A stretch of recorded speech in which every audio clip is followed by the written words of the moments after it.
So yeah, inviting people the chance just to feedback from their breakout rooms, thoughts on how working within diversity model, its principles, or just that shift really from working with to working within. How has that perhaps supported or challenged your practice, and what do you need to now think about?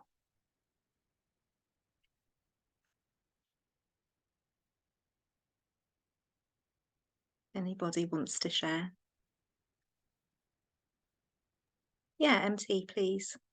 I guess I was talking in our little breakout room that I really liked the diagram where the swimming pool analogy where you had the kind of the block for diversity, then you had the Mm, block around that, and mm. I could feel my desire to want to make more blocks around that as well, and it really resonated with how I work. Yeah. But the other thing I really got out of that was thinking about inclusion. Mm, It kind of yeah, not quite mind blown, but definitely brought some stuff up that I hadn't really thought about, and mm. I want to spend some time later reflecting more on that. So I really appreciated that. So I guess the area to work on for me is, what do I think inclusion means? Mhm. But the thing that resonated was that idea of looking beyond and trying to kind of hold two things at the same time, with the greater context and Yes. what's actually happening in the room. So Yes. Yeah. Yeah, like I use that metaphor earlier about being kind of the telescope and the microscope. It's like yeah, it's actually doing both simultaneously. yeah, And it like they're like two lenses. It's like, right, in one moment I'm being the telescope and thinking of the greater picture, but then based on that, how can I become a microscope and think, well, how does that then apply to specifically the moment I'm in right now? Yeah, yeah. yeah. Great. Thank you, MT. Anybody else want to share? Sasha, we're just doing a check-in, well, not check-in, but we're just kind of feeding back and checking in with kind of perhaps people's thoughts, what they had in their breakout rooms on thinking about this morning's content. So if anybody wants to just unmute and share with the group, it's an invitation. As I said, you don't have to.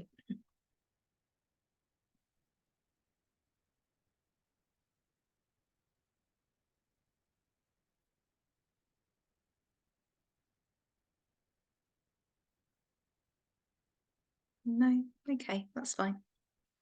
What we'll then do is in that respect, then, having just said that, telescope and microscope, there's something about we're shifting literal lenses or angles now. We're going to go from, okay, having thoughts about this, the model and the seven principles, and one of them being then cultural attunement, we're going to think then, of course, now more specifically and in more detail about what that actually is. So again, I'm going to go back to my screen share and share that with you. I'll bring up the right slide. Okay, so on this slide, very simply, it says working within diversity, the 5-component model, and very specifically then, just to make it clear that we've gone then from all 7 principles, we're focusing on principle 6. So principle 6 is this cultural attunement, being culturally attuned. And on the next slide then, I've put in now the definition of what cultural attunement is, and I've taken this directly from the book, from working within diversity, and that is cultural attunement. To be culturally attuned is to encompass and embody cultural curiosity, cultural humility, and cultural empathy. It is for us to be intentionally placed in a position of practicing, having, and offering all these 3 qualities as cultural attunement to clients. And straight away, what I'm reminded of is when we thought back to the first thing this morning about what people wanted to learn about today, what questions they had coming to today.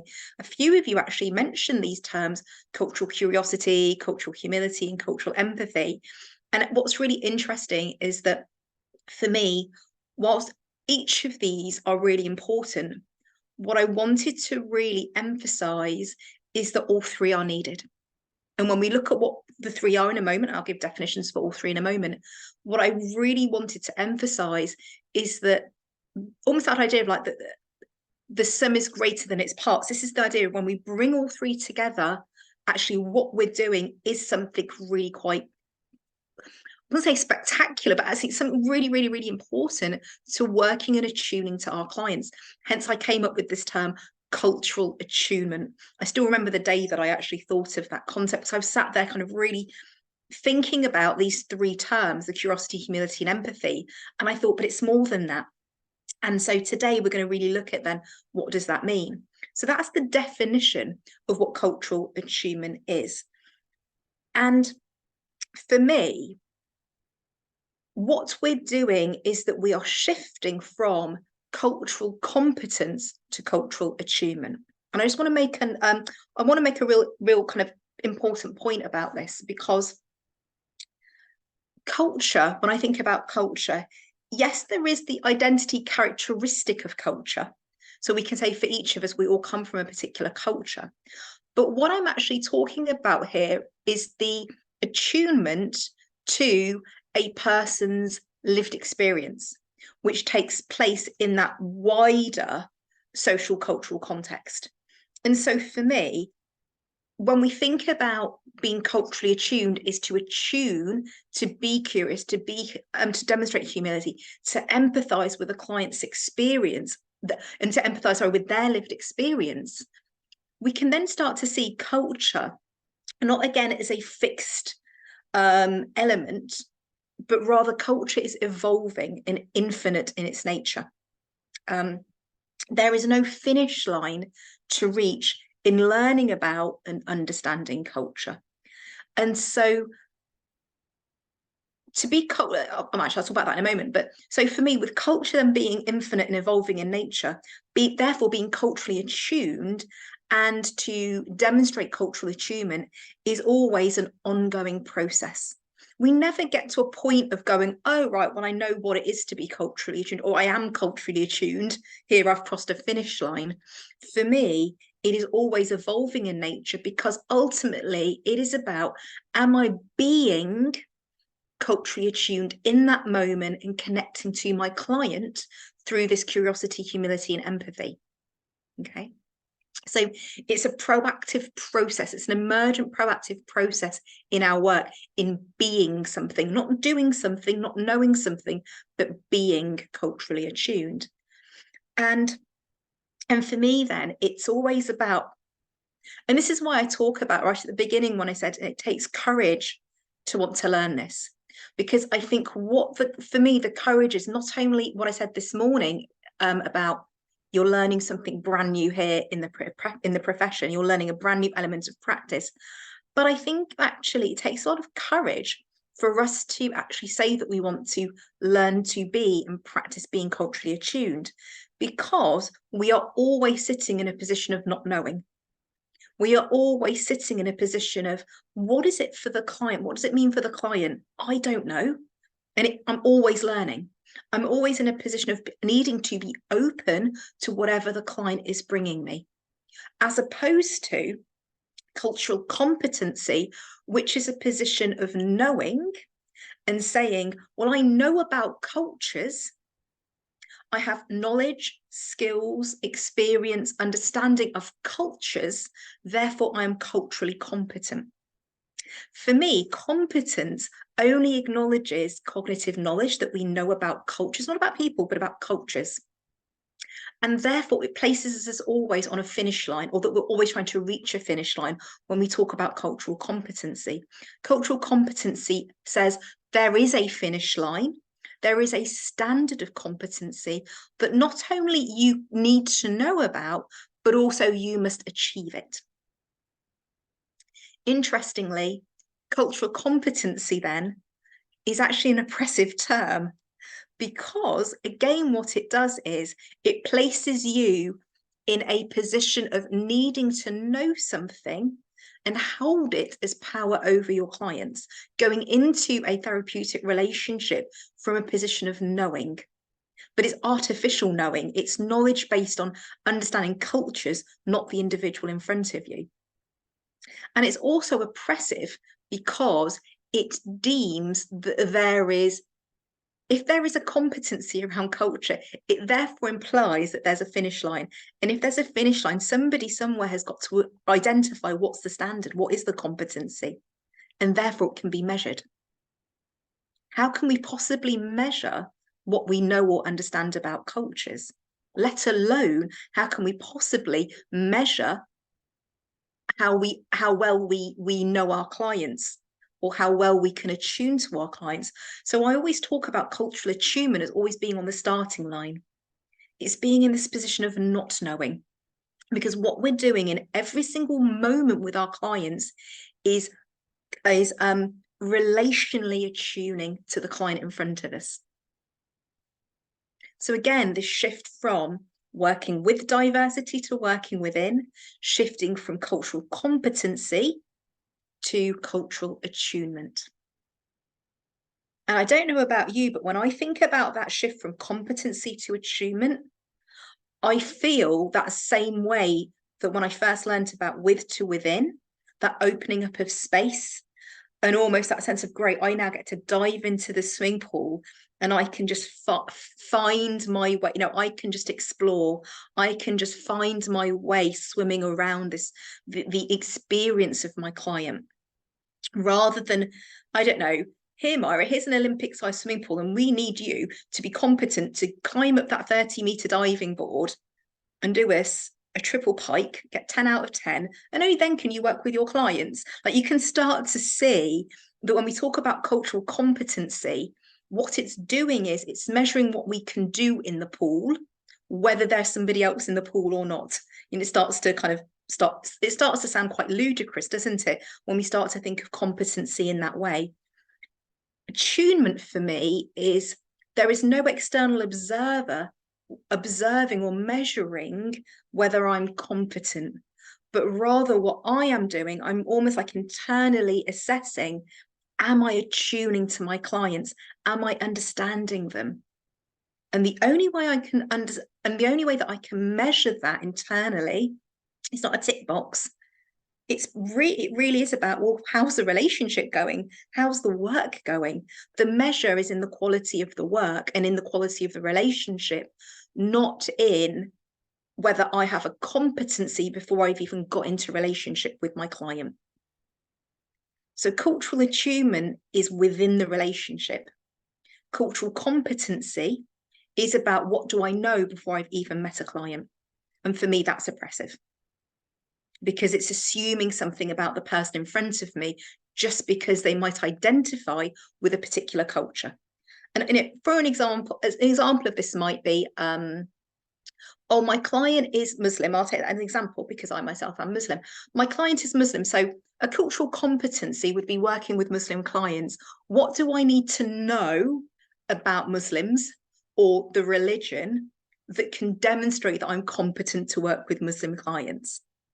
What that absolutely does not take into account is the individual in front of you, their experience of what it is for them to identify as Muslim, but also how that then relates to the rest of their identity. So you can start to see where the focus goes between competency and attunement. So again, as I say, it's a real shift for us going into cultural attunement.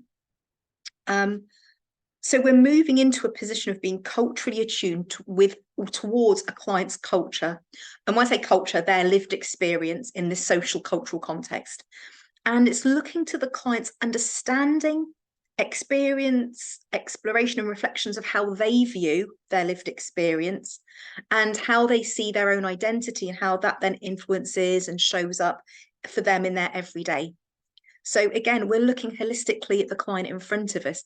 It isn't just us identifying, well, what do I know about Muslims or what do I know about Islam? Therefore, that's what I need to know before I've even met my client.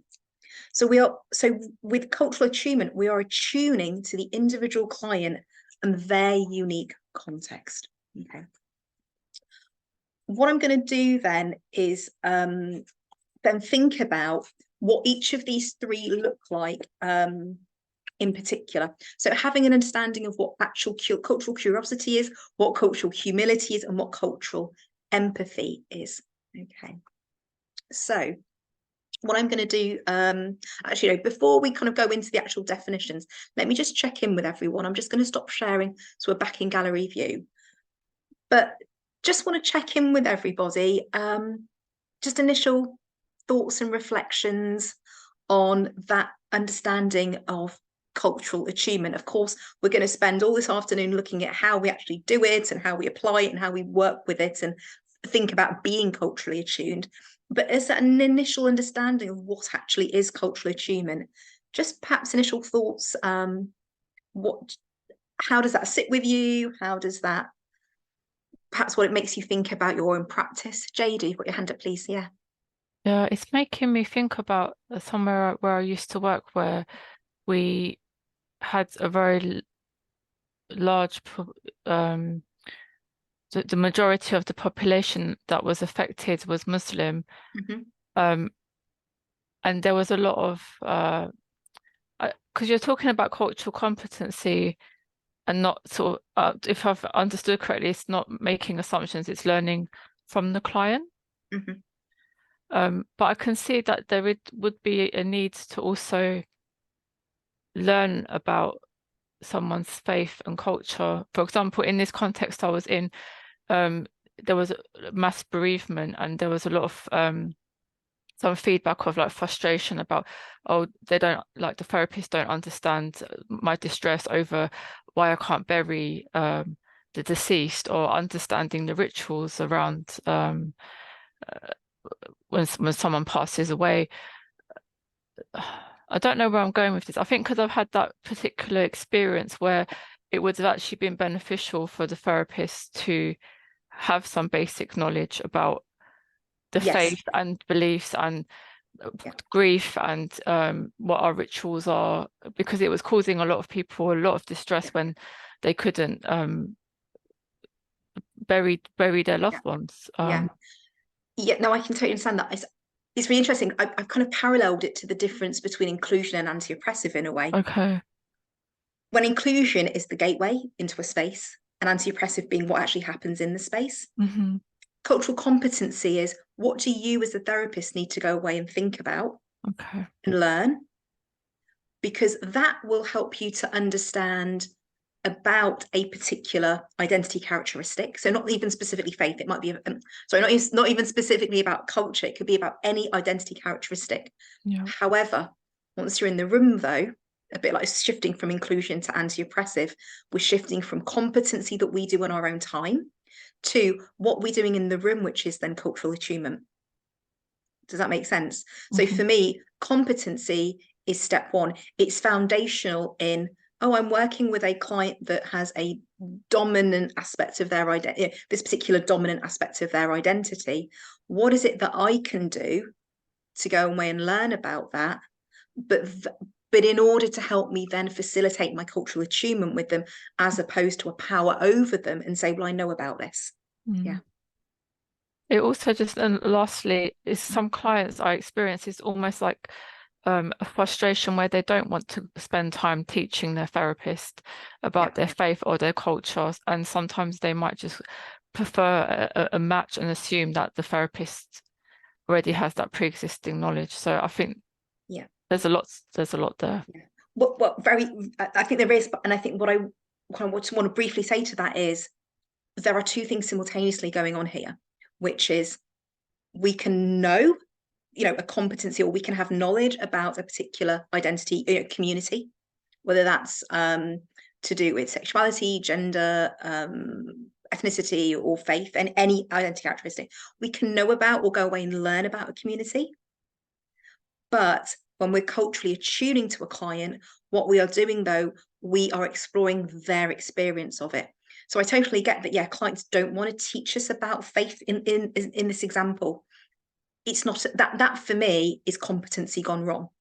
Where if you find your client needing to explain something to you that's general, that you can find yourself, that for me is competency gone wrong. And why I have a problem with competency. For me, it's about, okay, I know that about that particular faith group, but client, what's your experience of it? But it's wanting to know, tell me your experience, share with me how you experience that, or how have you come to learn that, or how did you experience learning that about your faith, or how have you adapted or adopted that into your lifestyle, etc., etc.? Can you see how it's about taking something that's a common element of that particular identity and going, but then attuning to the client's experience of it? That's the difference for me. Yeah, no, it makes sense, because it also reminds me of like working with refugee people, and you know, I would normally do some reading about what's been going on in their country, because I obviously don't know everything about every country, but I hold it very loosely because there's different narratives being pushed, but it's just, I think there's a balance of having some, or seeking out some knowledge, if that's important in the work. Yeah, absolutely. Yeah. Myra, I spotted your virtual hand up a moment ago, please. Yeah, you both pretty much covered what I was going to say, I think, to be honest. It was kind of similar reflections about like knowledge before you meet the client. So for example, as a client myself, I'm exhausted from having to like educate therapists that I've seen about issues relevant to my own cultural context, to the point where I'm not sure I'd actually want to see a therapist who doesn't have some of those shared identities. And I've recently started seeing a therapist who does share similar identities to me, just to avoid that epistemic and emotional labor. But it's not to say that they fully understand either, because of course we have those shared identities, but we have very different lived experiences of how that is to be in the world, and it makes such a difference. So yeah, for me, I think it is important that the therapist does try to educate themselves, but it's like you said, it's it's the first step, and then figuring out how it is for the client in that relationship. Yes, absolutely. Yeah. And I think this is the danger. So right, because I think this is the danger, that when cultural competency is taught, it's taught as that finish line. It's like, this is what you need to know, and that's it. As opposed to, well, this is the foundational stuff you need to know. But then how do you then take that and then work with it with the client? And that for me is always the bit that's missing.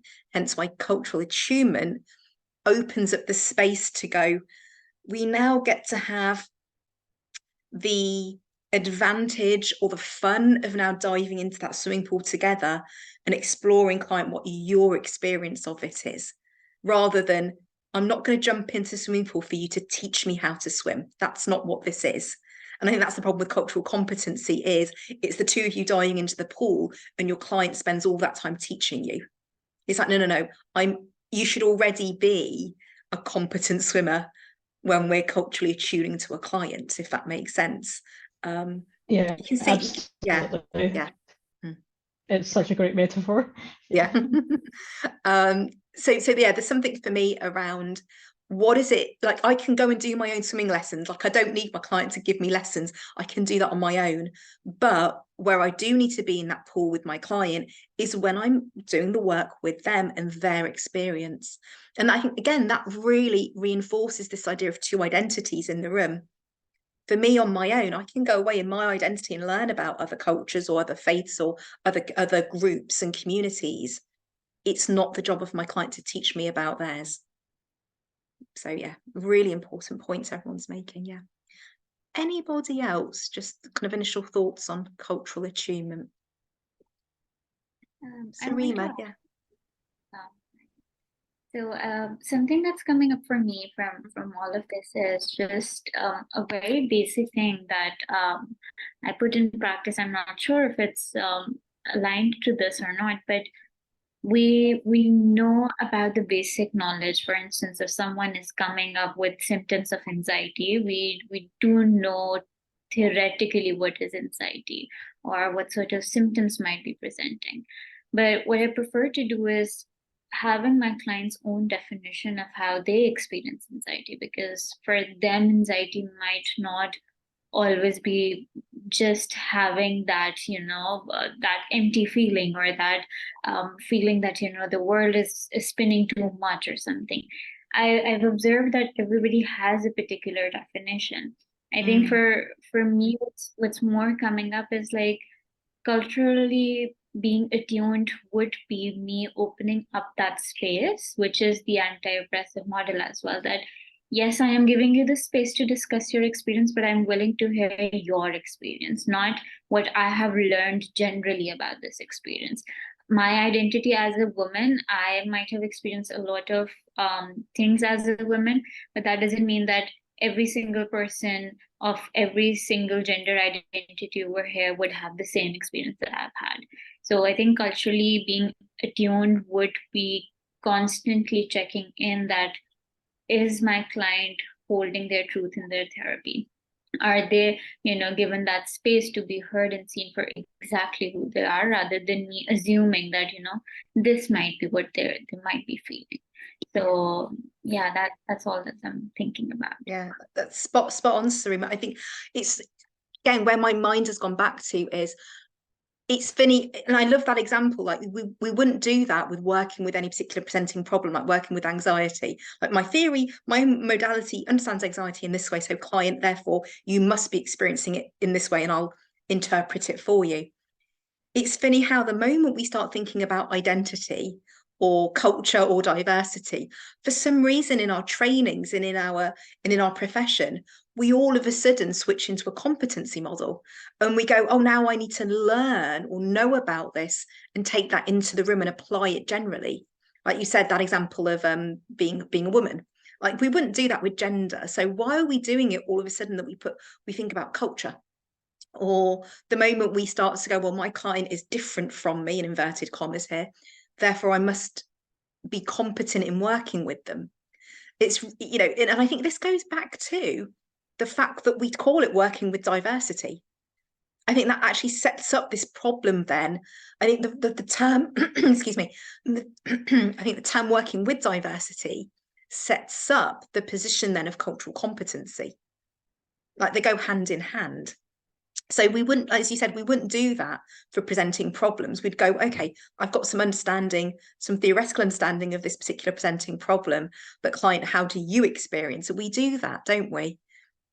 But it's funny how we then immediately, when it comes to culture or identity characteristics, we all of a sudden shift or fall into a competency framework, and it falls down quite quickly when we start to kind of deconstruct and pull it apart. It doesn't take much to see the flaws in it. Yeah. Anybody else? Iman? I think because there's a risk, like I'm just thinking there's a risk that comes with talking about, for example, race or culture or religion, which is to get it wrong and therefore be, I don't know, cancelled to some extent if you're thinking about the modern world. Like there's a risk, because I'm thinking about competency and how it comes up, especially in training, like in academia. And even like, for example, I had a whole thing about like religion and stuff, because it's never treated this, it's the same in terms of anti-discrimination practice as anything else. And actually, even in my research and stuff, religion is the least focused on multicultural training ever, kind of like in all training programs, especially in this field. But there is a risk that comes with it, which is like, if we like, if all, like including myself, like was to look into the biases that we might hold around, like for example religion, I'm thinking, or faith or something, and it might not necessarily correlate well with other communities or other diverse, do you know what I mean? There's like, it feels like there's a different risk, because I think I was thinking about this, like it is like I've started implementing this in my own practice, where there's like more reflexive groups around, let's think about what's going on for us when, for example, we think about religion or we think about race or we think about cultures. But it's like this, it's like this, the fear of getting it wrong, or the fear of using more oppressive language or offending someone even more so. And I guess that's what's coming up. Like I just wish the word cultural, like being attuned, was like available, because I feel like somehow that's like maybe shifted the framework a little bit, but would have made those conversations a lot easier. Because I'm just thinking how many times I use the word competency too, but it's not exactly, it doesn't capture what you mean. It just is the closest thing to like, let's be curious about these things that we need to talk about, rather than avoiding it, sort of thing. Do you know what I mean? Absolutely. And I think it's so important to pick up on this fear, because I think that's exactly why I think there is a fear in getting it wrong. I think there is a fear in exposing yourself. But I think ultimately what drives it is we don't want our biases to be revealed. And so it's the one area, you're quite right, Iman, it's the one area in our training that we go, oh, I need to be competent in this so that I'm not exposed for having prejudices or biases. And so I think the entire topic of working, I'll deliberately use the term working with diversity here. I think the whole topic and what is set up as working with diversity, I think is a way to, it's almost like a defense mechanism against our fears. It's to hide our shame, our fears of being exposed, to hide our biases and our all of our prejudices and isms. And I think it's a way of actually, you know, again, let's go back to working with diversity and hiding the counsellor's identity. It's all set up so that we don't feel fearful. It kind of shuts down the fear. And I think that's why I think cultural attunement for me both breaks down that defense mechanism, but also shifts us from a position of fear into a position of, like you said, curiosity. If anything, I think it's far kinder and more self-compassionate than saying that I want to be competent. Like, I would fear trying to tell people I'm culturally competent, because the moment I make a mistake, it actually demonstrates, how can I put it? I think it then actually demonstrates that I don't know something, and actually we're human beings, not human doings, and we're perfectly imperfect. So for me, cultural attunement actually gives us grace. It offers both me and my client grace in the work that we do together. But I think you're quite right, Iman, that I think it's fueled by competency, it's fueled by fear, and fear of us, not fear of, yes, fear of getting it wrong, but I think it's the fear of being exposed. Yeah. It feels like a systemic insecurity because it feels like top down kind of thing. Yeah, absolutely. Yeah. Sasha, I see your hand up. Please unmute. Space bar. I was thinking when absolutely, I completely feel all those things, but it was almost like the competency almost puts it like a kind of full stop. There's no growth there. There's no kind of room, and it's even the word competency sounds like closed and like restricting, and it's almost like people switch off once they've done that. And I feel that within my own sort of like disability type thing, when people say like, oh yeah, we've got like we've done sighted guide, or we've done assistance train, you know, and it's like they immediately know what to do, but actually they don't ask me what is needed from me, like what I prefer.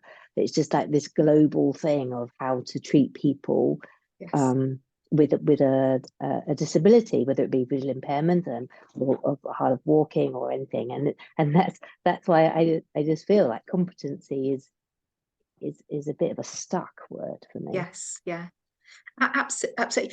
Just as you're describing that, Sasha, I find myself feeling like squeezed, like, you know, that feeling of, like you're saying, competency is about, there's no growth. You're absolutely, I again, spot on. It's about competency.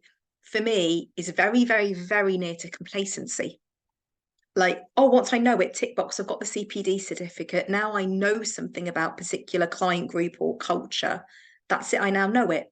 What that absolutely does not take into consideration is, as I said earlier, culture is evolving and growing. But not only that, it hasn't taken into consideration that the person you're about to be in relationship with, you haven't considered them at all. Competency purely focuses on the counsellor and actually removes the client literally from the equation.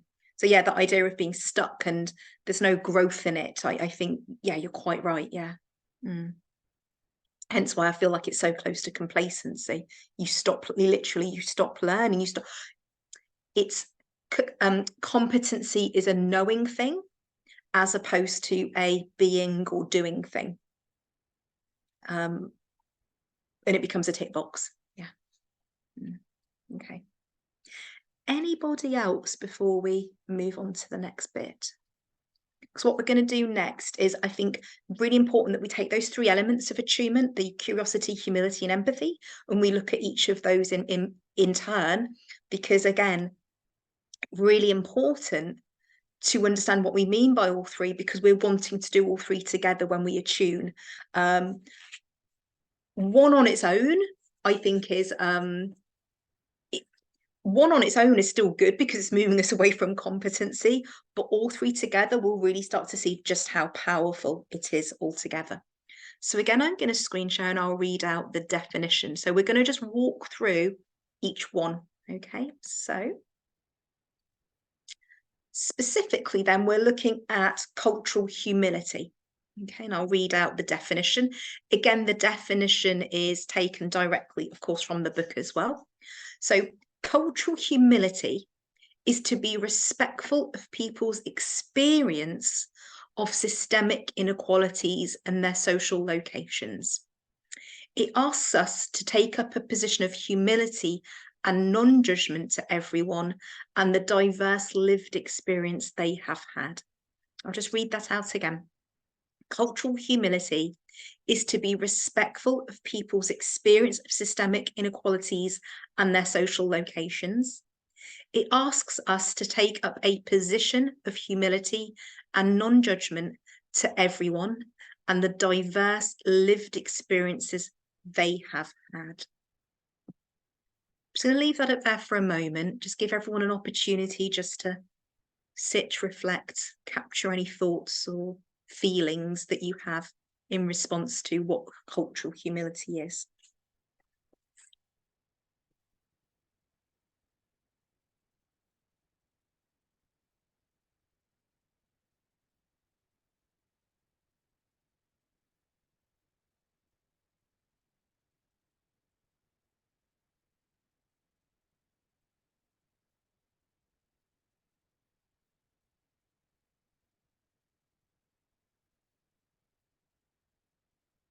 So we're already starting to see some of the words come up in these definitions that we've already spoken about before.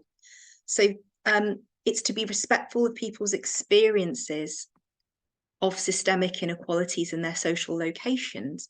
Now, we've already heard of systemic inequalities already this morning, because cultural humility is to offer anti-oppressive practice.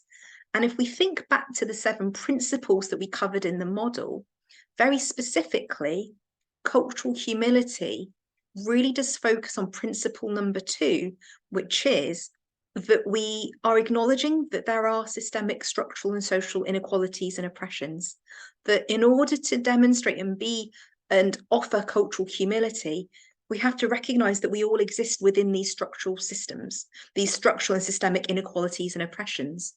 And so it is then to sit with and hold the truth of our client's experience.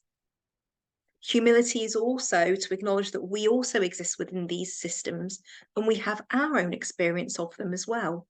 And again, what we're not doing is trying to make them mutually exclusive or to hold power over our client's experience, to say that, oh no, you can't possibly have that experience because I have mine and mine's different. Yeah. It would be the equivalent to say to anybody, well, but I've not experienced that, so that can't possibly happen in the world. Yeah. So humility actually is to sit with that context, the external context of structural and systemic inequalities, and then at the same time then to hold that client's truth as simultaneously happening alongside yours in parallel to yours. And the reason why I think this is about humility specifically, because I think it takes a huge amount of humility to acknowledge that we have our own individual lived experience, and we have the experience that we have because of our identity, and that our client is having their lived experience because of their identity. And I think that's really powerful, because we have to acknowledge then that not everyone is treated the same in the world, that we are also what I call socially located in the world because of who we are, because of our identity. I'm treated a certain way because I am visibly in my identity female. Muslim because I wear hijab, as a ethnically minoritized person because I'm brown. I have minoritized, of an ethnic heritage. So there's something around humility is to say, gosh, we are all socially located in the world because the world treats everybody differently. And so I have to be able to sit with my client's experience of that.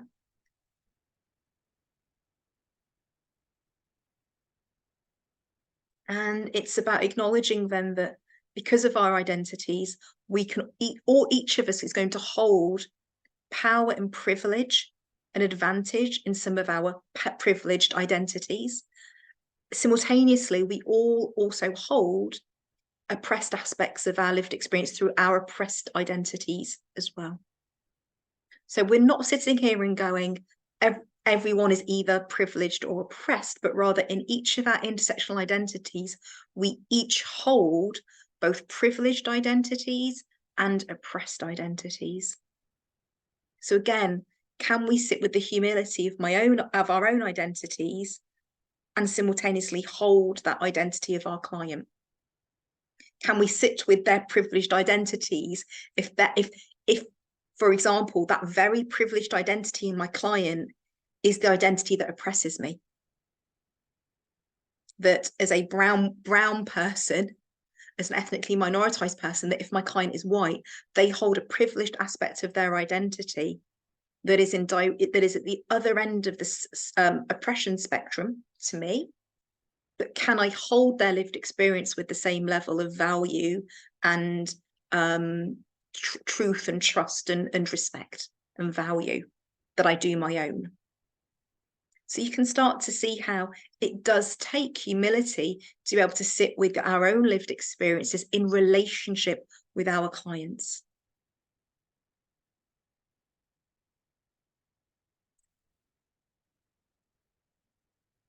What I'm going to do very quickly is when we're now thinking, just on the next slide, I just want to, again, because I'm very visual, on the next slide then is the actual system of oppression spectrum. So that line, that spectrum that I've drawn, double-ended arrows, a double-ended arrow at the end of each, at the end of the spectrum. At one end of this system of oppression then is power, and at the other end is oppression. So based on what our identity is, or one of our identities, do we land at the power end of the spectrum or the powerless end of the spectrum? And for me, cultural humility is, irrespective of where I might land on this spectrum, can I hold honour and value and then empathise with, work with, and explore my client's lived experience when they might land anywhere on this spectrum? It might be similar to mine, close to my identity, or distant from my identity and land at potentially the power end of the spectrum. So wherever I happen to be landing on this spectrum based on a particular aspect of my identity, can I demonstrate cultural humility to acknowledge that my client might land somewhere else? Yeah, that's what cultural humility is about. So again, they're not mutually exclusive. Our two identities in the room are not mutually exclusive. Okay. Again, I'm going to stop sharing in order to bring it back to the gallery. Just initial, I'm just going to give you all a few moments just to capture any thoughts and reflections then specifically about cultural humility. So in a nutshell, cultural humility is to be respectful of people's experience of systemic inequalities and their social location. It's inviting us to take up a position of humility and non-judgment to everybody and to everybody's own diverse lived experiences that they have had. So just capture for yourselves what that might bring up for you, your thoughts or reflections on that. And then we're going to run through cultural empathy and curiosity, and at the end of that we'll then have a discussion about what those three have brought up for you. Okay. I would like to share. Yeah, please, Sarima. Yeah. There is this analogy that I use quite often, It's just that if we, all of us, were in a room with blank canvases and different set of paints, and we all have different colors to paint on that canvas, those paints signify as the resources that we have, as what sort of advantages we have, what sort of things we can draw or paint from that color. Now, we all might paint a very different picture. If I have a red, green, and blue color, I might paint a completely different picture from someone who has purple, orange, and black. But that doesn't mean that if they are coloring their sky as purple and my sky is blue, so that means that sky is still not a sky. I feel that when we're talking about cultural humility, it's holding that space out of willingness, that I see the set of colors someone had to paint their canvas. I had a different set of color, but that doesn't mean that just because something is colored differently, that it does not exist, or that is something that cannot be considered as their perspective of the sky. Yes, so I love that. It's standing out for me that the spectrum of being power and having that sense of powerlessness as well. I think every single human being experiences that in some areas they hold that privilege, that power, but in a lot of areas they don't experience that as well, and we all face that set of experiences. But it's out of the willingness that empathy is being shown, that I see that and I accept that, because if you're in this position, I also could have been in this position, right? So just holding your truth, but also respecting someone else's truth as well. Absolutely, yeah. I love that metaphor of the different color paints. I think that so beautifully highlights as well that, yes, what we're not doing, that, well, in a way, let's take that metaphor and apply it then to, well, how would that work for culture? You can start to see where it doesn't apply to cultural competency. Cultural competency is going, well, I've got, red, blue, and green paints, and I'm going into, metaphorically, I'm going into my client session, into a session, and I'm going, well, where are your red, blue, and green?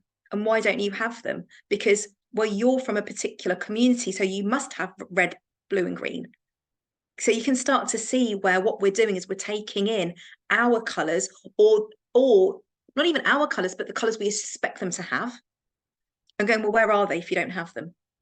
Or even if they do have those colours, we're going, oh, great, you've got the colours. Competency is great, you've got colours, tick. What we're not doing is going, well, but how do you use them? What are you painting with them? How do you like them? How would you use them?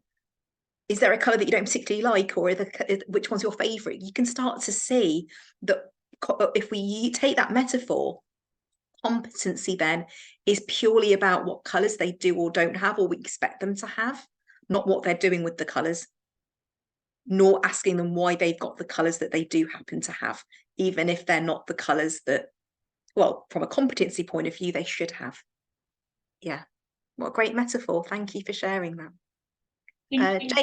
Thank you, Sarima. Jada. I was thinking, if you're doing, like, practicing these concepts properly, it's actually challenging and requires a lot of introspection. And I was just thinking a lot about supervision, and in our trainings, that this is not really modeled to us.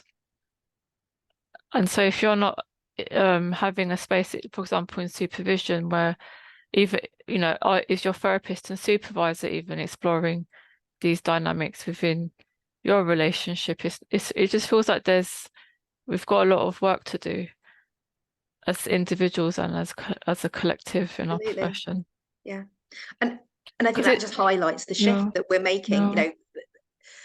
It's a big shift. It really, I think that's what you're highlighting, Jada. Actually, the moment we start thinking about it is to go, actually, not only do I need to do this work individually to attune to clients, but also how am I supported to do that through my training, through CPD, through supervision. But I'm also thinking about owning oppressive parts of your identity.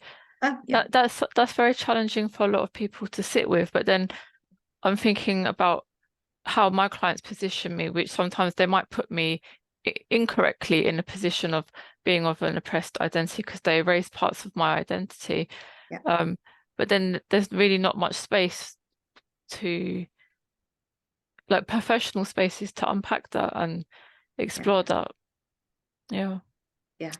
This is groundbreaking territory. This is why I say, you know, said right at the start, you know, congratulations on coming to the training, because what you're learning, I think you're going to be ahead of your field in doing this work with your clients, but also what you're then going to be taking into your supervision.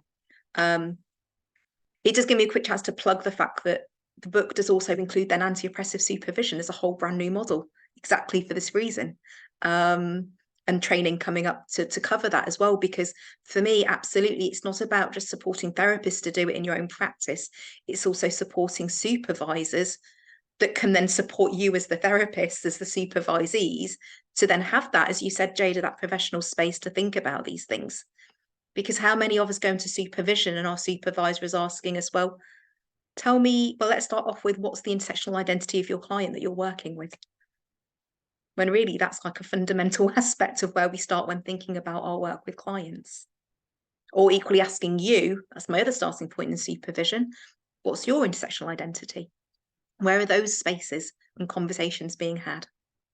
So you're quite right, Jada, it's not just about what we're doing in the room, it's also about how are we supporting this anti-oppressive practice in our supervision, and also self-care. The book also covers anti-oppressive self-care as well, to allow us to have these spaces to think about what this brings up for us. Yeah. Thank you for making that point. Yeah, Jada, yeah. Can I just add, having said that, I have noticed systemic therapists do this a lot better than other modalities, because I've done some systemic training and I have a systemic supervisor. And I remember our first session was all about me and my identity. And I was like, this is a bit unusual. I've never had this. And it was a lot of personal sharing about my own history so that I can position. And actually, it's quite a different way of being supervised, where it's a lot of self-disclosure. Yes. So yeah, it reminds me of the social graces. Like, I think, yeah. I'll just stop talking. No, but again, you're highlighting the really good point, Jada, about actually, again, it's two identities. So why wouldn't, if it's two identities in the therapeutic relationship, why wouldn't you then be talking about both identities in your supervision? But, you know, I think you'll highlight a really good point there. Yeah. So let's then have a think then about, so that's cultural empathy. Let's then have a think about, cultural humility. Let's then have a think about curiosity and empathy and what we understand by those two terms. Again, I'm going to slide share and bring up the definitions of those.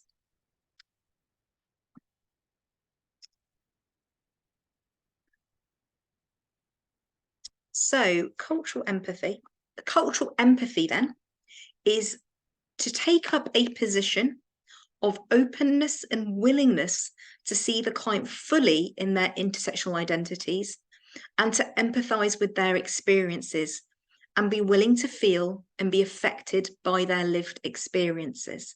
I'll repeat that. Cultural empathy is to take up a position of openness and willingness to see the client fully in their intersectional identities and to empathize with their experiences and be willing to feel and be affected by their lived experiences. Again, this really again highlights it highlights all the 7 principles, but in particular, it really highlights that aspect of two identities and two truths.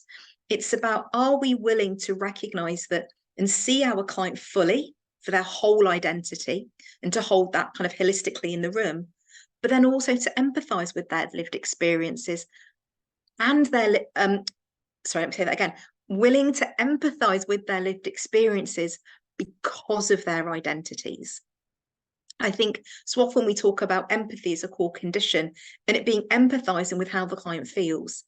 For me, it's broadening that out even further and saying, can we empathize, first of all, with a client's entire identity, or acknowledge be open to their entire identity, and then because of that identity, empathize with how they then are socially located and how they then experience the world because of it. So it's beyond empathy as empathizing with a feeling, This is empathizing with their entire lived experience. So again, for me, when we talk about ourselves as being that emotional container, I almost feel like our container has to get bigger in order to do this. Can we build our cultural empathy, a bit like how we learn, like empathy being a muscle? Can we start to now practice and train our cultural empathy muscle to make our container bigger so that we are open and willing to see our client's entire full identity? And this afternoon, we're going to run through what I mean then by intersectional identities and what we now need to start thinking about in terms of their entire identity, but then empathize with that. Not just empathizing with an experience or empathizing with the piece of narrative that they're just talking about, but can we empathize with who they are and what they experience being them in the world? And again, I think that takes a lot of courage to open ourselves up to maybe their experiences of oppression or their experiences of power, if they are, not just because they're different to our own, but because they are going to be about us practicing holding two truths simultaneously. So again, just want to give you a moment or so just to capture any thoughts on cultural empathy. And then we're going to run through curiosity as well.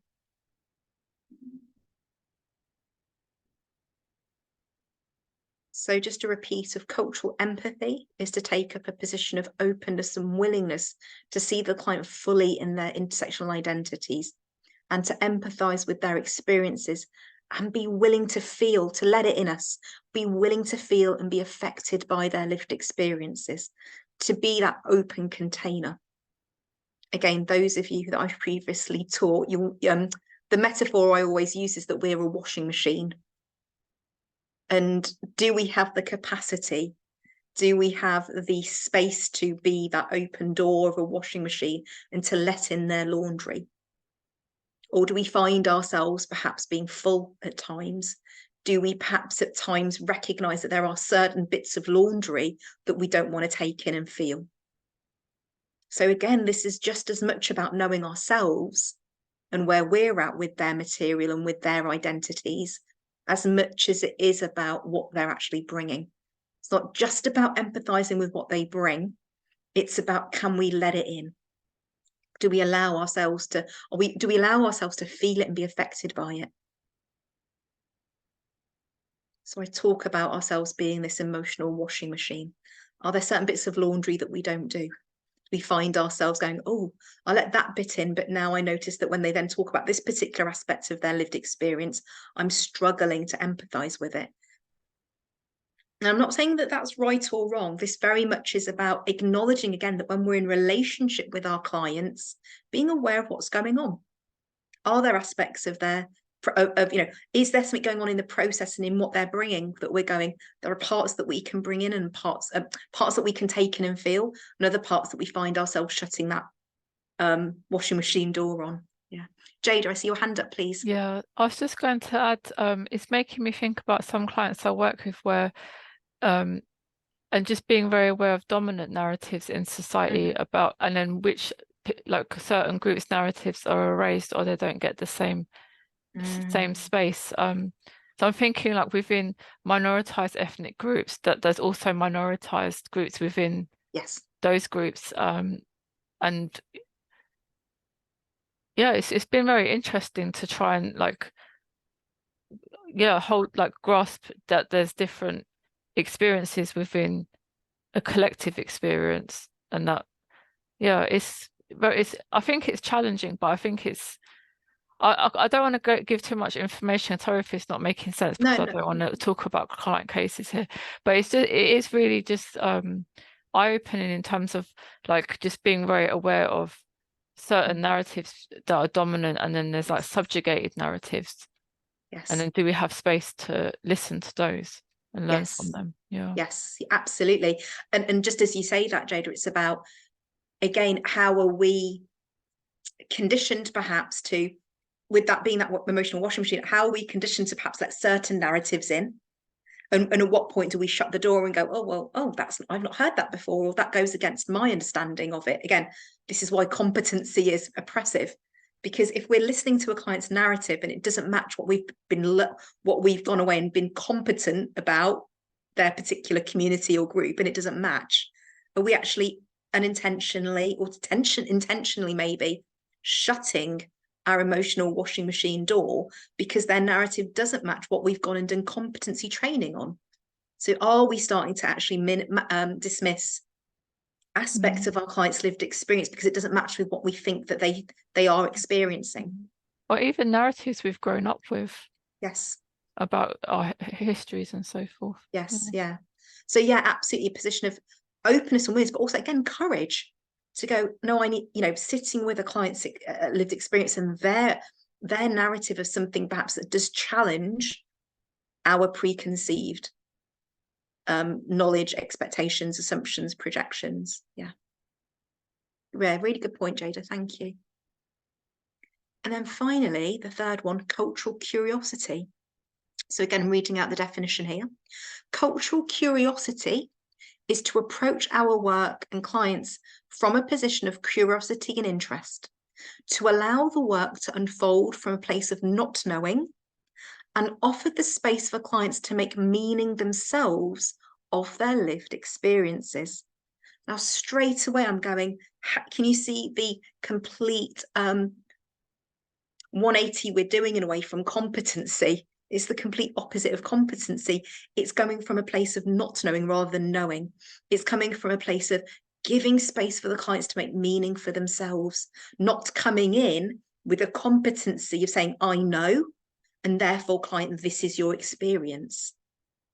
I think it goes back to MT, what you're saying right at the start in this morning about that hope and the opportunity to make the space bigger. This is us diving into the swimming pool and going, let's see what happens. Let me be curious of swimming around this pool and allowing my client to tell me what they make of it, rather than me sitting on the sidelines and saying, oh, client, you're this, this, and this, therefore it means X, Y, and Z. This is me literally diving in the deep end and going, let me be curious about my client's experience. And again, what this really highlights in the 7 principles, again, is, of course, the 2 identities and 2 truths, but being curious and allowing the work to unfold. This really is being in therapeutic relationship and allowing ourselves to be being in the unfolding emergent process that we experience in therapy, rather than being directive or coming with a competency of, well, X equals Y. I've learned this about a particular community or group or identity, so therefore my client is going to fit that model, or I'm going to squeeze my model, my client's lived experience into that framework that I now competently know about. So when we then take cultural curiosity, empathy, and humility together, this is how we attune to our clients. So again, just give everyone a moment just to capture thoughts then on curiosity, or on equally how we've brought all 3 together. So attunement, I'll just remind everybody, attunement then is a combination of the humility, cultural empathy, and cultural curiosity.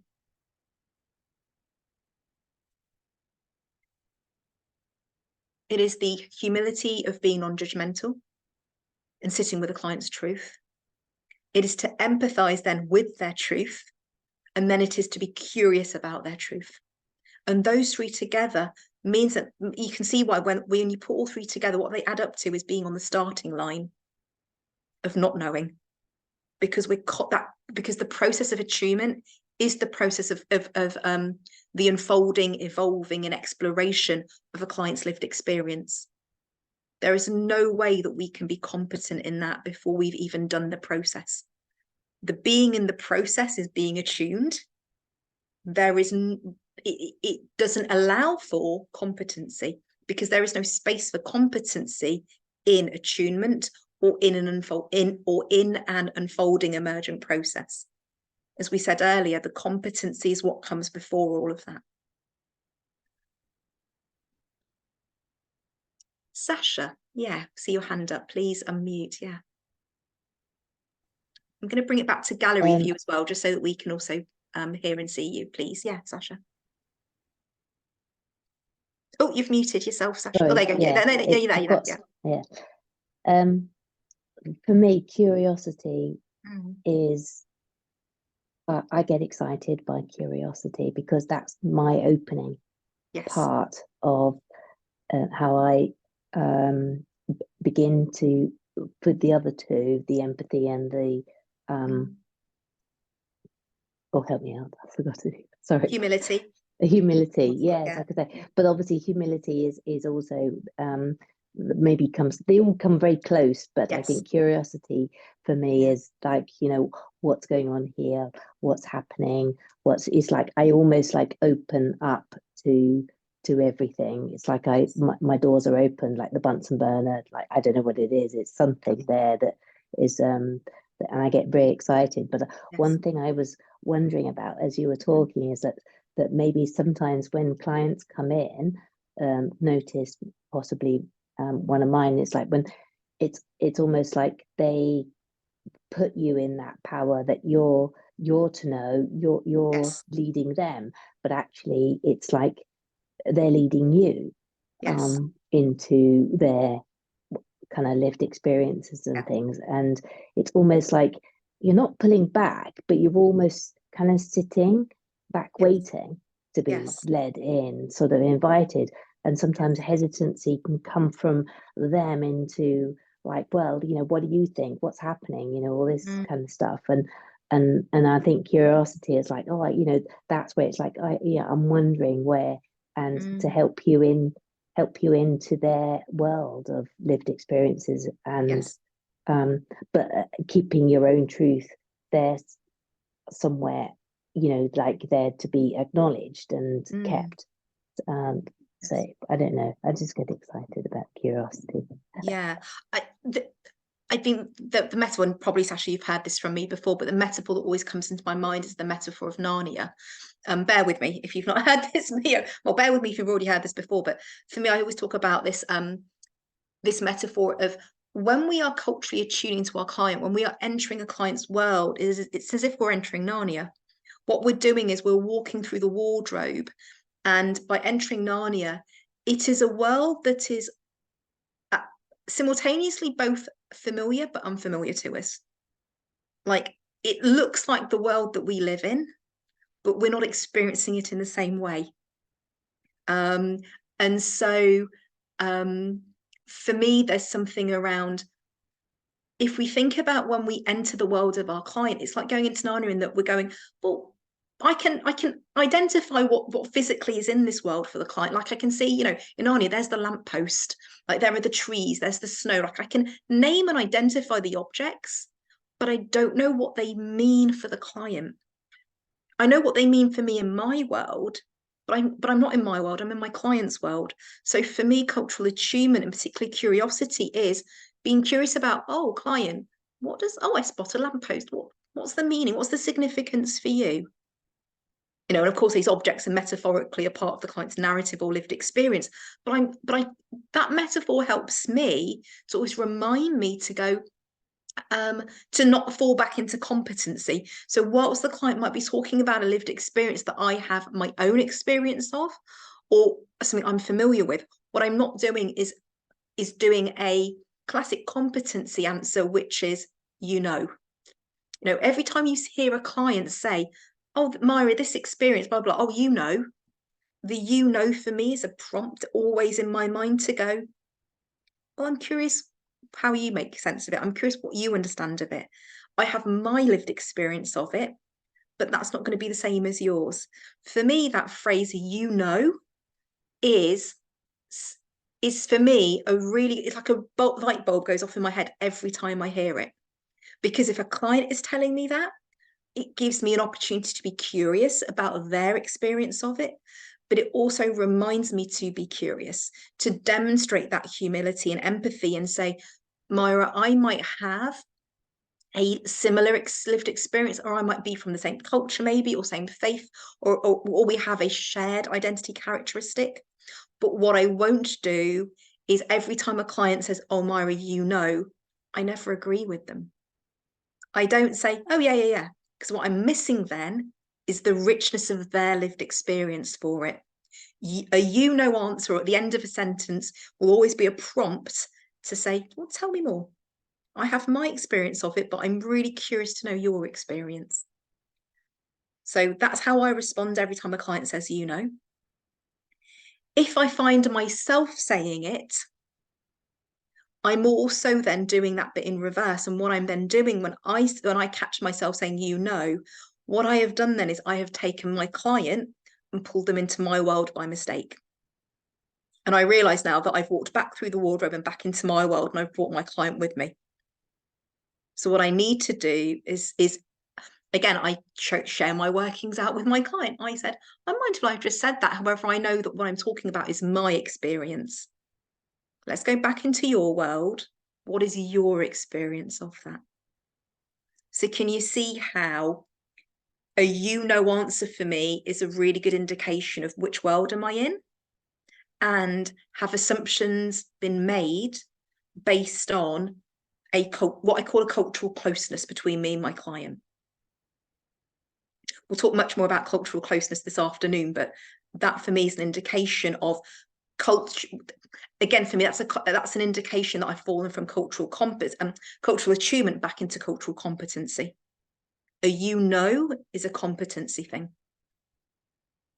Yeah, Jada, please, I see your hand up. Yeah, just briefly, it reminds me of what Simon said earlier about how clients can say, I've got anxiety, but those symptoms can be very different. And it also speaks of, as a therapist, if you've had lived experience of maybe the same mental health issue or physical health issue, it actually can look very different within each client, and the experience will really differ, even though there might be shared sort of overlap between some of the symptoms. Each individual person's experience of living with a condition is very, very unique. Yes, yeah. Yeah. And so if our intersectional identities then are all unique, therefore then our lived experiences are all going to be unique. Yeah, exactly that, Jada. Yeah, thank you for sharing that. Iman, please. Sorry. No, please. It reminds me of the word phenomenology, where like it's the idea of, it's like the philosophy of experience, where like, for example, you could sit in the same room as someone, but ultimately where they're sat and where you're sat is still different in the room. It's like if I was to hold up like my phone or something, we're still looking at the same object, but you're looking at the back, which is very different to what I'm seeing, sort of thing. It feels like that a little bit, where it's like, yeah, I guess like the concept of like everybody's experience is different, even if you're in a shared space, like, or, you know, almost like when siblings grow up and they have very different experiences, even though they grew up under the same roof, and how vast the experience can be. I guess it's like refreshing that kind of like outlook in some ways. Absolutely, yeah. Every single person has their own unique experience of the world. So for the number of people in the world, that's the number of lived experiences in the world, the number of truths in the world, which is slightly mind-blowing, but that really is what we're working with. So when we're talking about cultural attunement, it is to acknowledge that individual for their unique lived experience in the world. And for me, I think I'm reminded of, Sasha, your excitement of, and I share it, being curious then, you know, with a client every week or with a new client, it's about, I get to hear a different person's lived experience of the world. And I will never have heard that before, because every single client's different. And therefore our relationship in the room is going to be different. And the work we do and how we experience the work is going to be different, because it's a different client, a different person. So I think, you know, cultural attunement really is embracing the uniqueness in an individual that we're working with. And therefore what happens between us in the process and in the relationship is going to be purely because it's those two people in the room. So what happens in the space between us in our process and in our relationship is because of who the two people are. as opposed to, oh, you're just another Muslim client, therefore what I'm going to experience, you know, take as an example, therefore what I'm going to experience with you, and the relationship we're going to have, and the experience we're going to have, and the work we're going to do, and the process we're going to go through is going to be the same like every other Muslim client I've worked with previously. You can start to see where that's kind of, again, competency gone wrong. For me, every single client brings their own unique identity, lived experience, own truth. And it's us with our own identity and truth and how we then work together in relationship. And that's going to be unique for every single person that we work with. Yeah. So thank you, Iman, for kind of making that point, really. Yeah. I'm mindful that we've kind of hit 1 o'clock. I just want to give people just a chance to perhaps share, reflect any thoughts, comments, reflections, on what we've just covered in terms of cultural issue. As I said, this afternoon we're going to go into how do we actually then think about it in the work, what does it look like in the work, but as an introduction to the concept itself, anyone would like to share? Sarima, please. Yeah. There are 2 things that are standing out for me. One thing is, it's mostly that I feel it's the bias that we're also taking into account. I remember the very first day of training, my supervisor asked me that, you know, what are your biases? And I quickly said that, you know, no, I don't have bias. I would love to help people.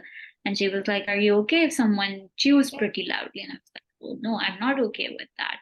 Are you okay if someone is, you know, putting their dirty shoes on your sofa? And I was like, oh, no, I'm not okay with that. And along this time, I realized that even as in a position of a therapist, there are so many little biases that comes up every now and then, even the ones that you're not aware of. Even as simple as, you know, someone putting their hair in a certain way, or someone sitting in a certain manner. When I'm thinking about cultural attunement into terms of empathy, humility, and curiosity, one thing that's constantly coming up for me is that always checking in that bias that of knowing it all, that bias of not empathizing because maybe I have it better, so maybe this doesn't exist. That bias that, you know, I need to listen to someone for actually what they're telling, because most of therapy work is taking the client's word for the face value. We're not going to go and corroborate the information from their relatives or their family that are they telling the truth or not. We're just taking it at the face value. So really working onto that. And I think, like, when it comes to cultural curiosity, and you mentioned that, you know, someone can be culturally close to you, but that doesn't mean that, you know, they will still have that same experience. So for me, curiosity is, it's really that, you know, being also comfortable in the uncomfortable. Your client can give a piece of information that you can find really, really uncomfortable, but being in a position that I'm ready to listen out what they have to say. Sometimes I think people can be they can have a difficult relationship if, like, a sexual topic is being talked about in therapy. That can take aback certain people, but also sitting with that uncomfortable feeling that this is coming up for my client, but what is coming up for me? What am I holding back in my therapy sessions that I'm not allowing that space for my client? So I think that is something that I'm constantly thinking about. You know, what biases come up for me when I'm with someone who's not just exactly like me. So yeah. Yes, absolutely. Yes, yeah. And I think, just again, thank you for sharing that, because again, I think it really highlights the point for me that it takes courage to culturally attune to clients, because it takes courage to, first of all, be in a position of not knowing, and then also courage to be willing to be uncomfortable, and knowing that you're going to be uncomfortable like that. Like, being uncomfortable almost becomes our default, and are we willing to be uncomfortable? So yeah, to be culturally attune is it's that willingness, yeah, to not know and to be uncomfortable. that takes a lot, I think, to shift, you know. And I think again it also links back to what we've been saying all day, really, which is why I think people hold on to cultural competency, because it feels safer, less riskier. It doesn't take a lot of courage. It doesn't make us feel uncomfortable, and we're in a position of knowing, you know. It's the complete opposite of cultural attunement, and that's why I think competency is it's a bit of a cop-out for me anyway, but in terms of that's all you need to know. It's the first step, but it's not the end. It's not the end of it, the process. Yeah. Any other thoughts or reflections before we head into lunch?